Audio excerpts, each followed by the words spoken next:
Mi primeira pergunta tá: Sua Excelência, ministro de gusta sua vida trabalhando como ministro? Se me gusta minha vida trabalhando como ministro, é um honor muito grande de estar ministro presidente de Aruba, de estar para mim ainda morrer como ministro presidente de Aruba, está se honor mais grande ainda.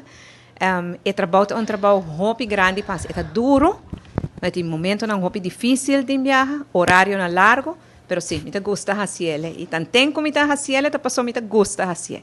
Agora não te gusta algo mais, e agora tenho que stop de fazer. Mas me gusta sim. Danke, ministro presidente. Me de duas perguntas, tá?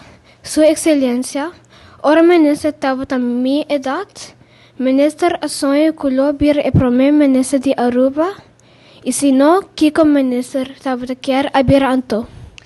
Essa é uma boa pergunta. Ora, me tem boa idade, mas nunca me pensa como vai vir dentro da política ou vir ministro. Tempo me muito, me quero vir doctor.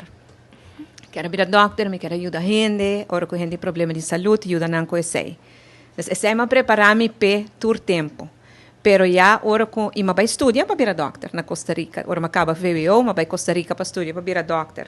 Pero eu não para acostumar na Costa Rica. Me tenho 7 anos, me tenho roupa, falta de minha família, de minha casa, me tenho roupa em Heimway. Você aqui que está Heimway? Ora, que eu vou chorar, porque vai casa, vou ter falta de família, vou não comer, vou não quer assim nada. Anterior me vim a Aruba back, anterior me vai estudar lei, me vai estudar para lei na belasting e essa é uma estudia no final. Pero não, é tempo me não quero virar nada de política.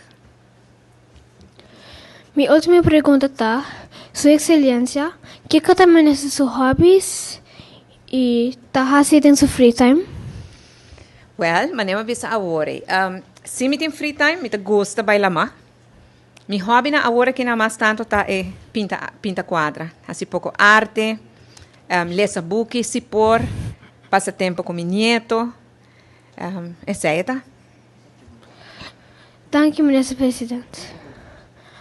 Também uma pergunta mais. Que dia você que dia para mim ministro te visita minha escola a Trobe? Verdade, eu tenho que vir visitar. Nós estávamos na Princesa Amália para dia de Batico, segundo minha mãe aqui. Sim, não? Aham, tá verdade. E nós sabemos para ler a orquestra também. Nós sabemos a Anha passar, correto? Sim. Que men? Não, nós está, me também o aeroporto não, ora você vai aeroporto. Sei me para vir, o aeroporto. Que você pensa?